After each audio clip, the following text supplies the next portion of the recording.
Little Red Riding Hood. Little Red Riding Hood. Little Red Riding Hood by the Brothers Grimm, retold and illustrated by Trina Shorthand. Once upon a time there was a little girl named Elizabeth who lived with her mother in a house on the edge of a village. She was loved by all who knew her, but she was especially dear to her grandmother, who loved her more than anything in the world. One day the grandmother sewed a red velvet cloak with a hood and gave it to Elizabeth for her birthday. It looked so pretty and she liked it so much that she would never wear anything else, and therefore everyone called her the Little Red Riding Hood.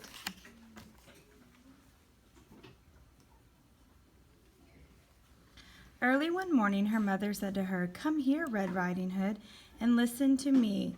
I want to take this loaf of fresh bread and some of this sweet butter and a bottle of wine to your grandmother. She is sick in bed and they will do her a world of good. Go right away before the sun gets too hot. Promise me that you won't daydream and stray off the path, and don't run or you will fall down and break the bottle, and then there will be no wine for your grandmother. And when you get there, please don't forget your manners. Say good morning, please, and thank you nicely, without staring around about or sucking your finger. Don't stay too long or else you will tire grandmother and you will have a nice visit. Come straight home." "Yes, Mama," said Little Red Riding Hood. "I promise I will do just as you tell me."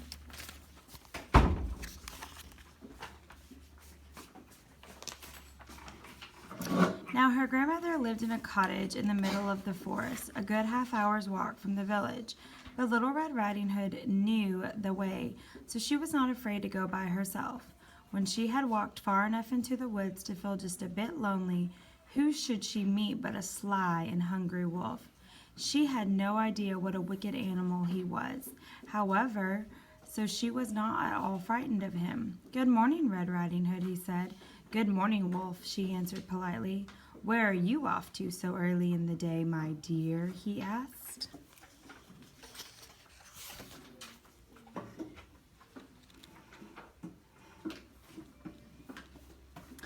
"I am going to grandmother's. She is sick in bed, you know."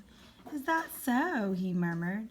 "And what have you got in your basket?" "A loaf of bread, some sweet butter, and a bottle of wine. Mama and I baked yesterday, so I'm taking a loaf to grandmother. It will do her a world of good."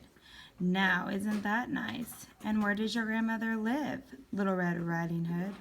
"Oh, it's a good 15 minutes farther into the wood. Her house is the one by those 3 big oak trees right next to the blackberry edge. And there's a stream running by her garden. Surely you know the place," said Little Red Riding Hood.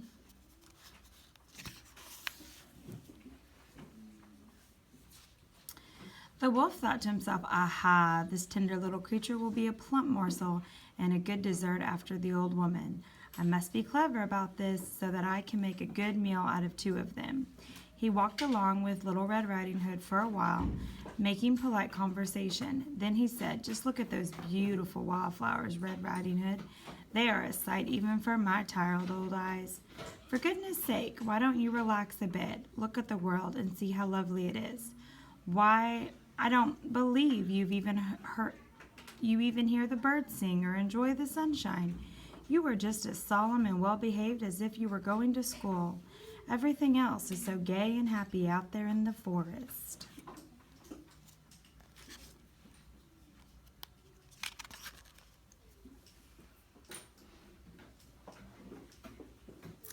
Then Little Red Riding Hood looked away from the path, and when she saw the sunlight dancing through the trees and the wildflowers and the butterflies scattered through the ferns, she thought, "I'm sure that grandmother would feel happier if I took her a bunch of flowers.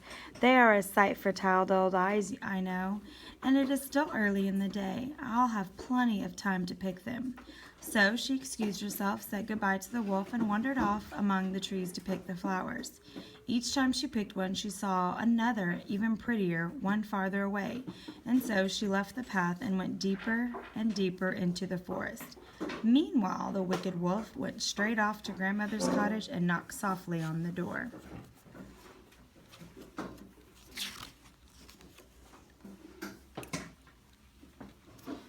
"Who's there?" called Grandmother from her bed. "It's me, Little Red Riding Hood," said the wolf in a tiny voice. "I've brought you a loaf of bread, some sweet butter, and a bottle of wine. Let me in." "You'll have to lift the latch and let yourself in, dear," the grandmother called out. "I'm feeling too weak to get out of bed." So the wolf lifted the latch and opened the door. He ran straight to the bed, and without even saying a good morning, he ate up the poor old grandmother in one gulp. Then he put on a clean nightgown and a shawl that were laying on a chair by the bedside. He got into bed and pulled the bed curtains closer together. In the meantime, Little Red Riding Hood wandered here and there, picking flowers until she had an armful. She could barely hold them all. Then she suddenly remembered her grandmother and the promise she had made to her mother. So she found her way back to the path and walked straight to the cottage. When she got there, she was amazed to find the door open. She tiptoed in. She felt quite frightened, but she didn't know why. "What's wrong?" she thought. "I always like coming to Grandmother so much. Why should I feel so afraid? Can it be she is sick?"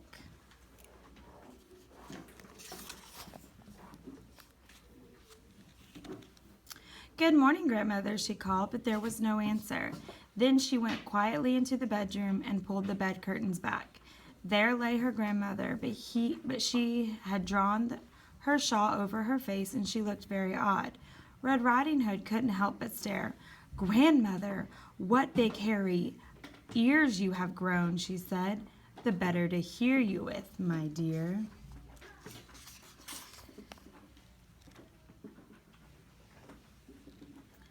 "Oh, Grandmother, your eyes are so shiny.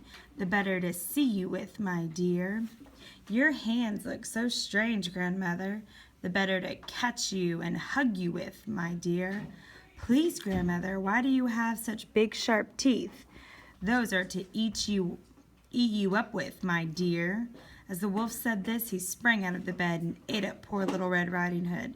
Then, having finished his first good meal in many weeks, that wicked wolf went back to bed, pulled the covers up, and soon was snoring as loudly as you can imagine. Now, long after that, a huntsman from the village happened to be passing by the grandmother's cottage. "By Jiminy," he thought, "the old lady is snoring much too loudly. Maybe I should stop in and see if there is anything the matter with her." So he went right into the house and up to the bed, where he saw the wolf fast asleep in the grandmother's nightgown and shawl, with a fat stomach full to bursting.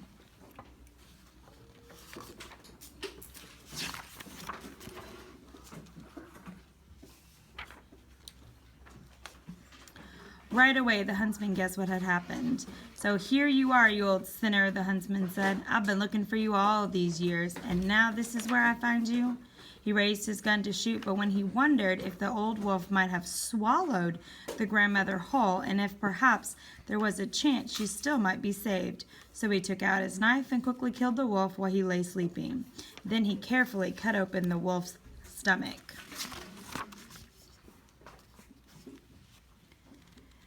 At the first cut, he saw the red velvet cloak, and after a few more slashes, the little girl jumped out and cried, "Oh, thank you. I was very frightened. It was so dark inside the wolf." Next, the grandmother climbed out, alive but hardly able to breathe from fright and exhaustion. They thanked the huntsman with all their hearts, and he was so glad to see them both alive and well that he hugged Little Red Riding Hood and shook the grandmother's hand over and over again.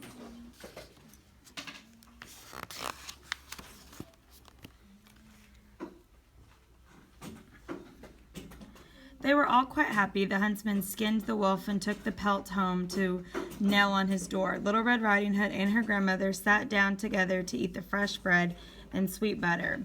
The grandmother drank some of the wine, and Red Riding Hood had a cup of blackberry tea. After a while, the grandmother felt quite strong and healthy and began to clean up the mess that the wolf had left in the cottage.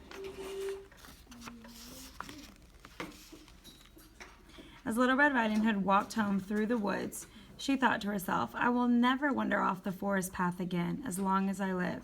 I should have kept my promise to my mother." She was comforted, though, that she had at least minded her manners and had always said, "Good morning, please, and thank you."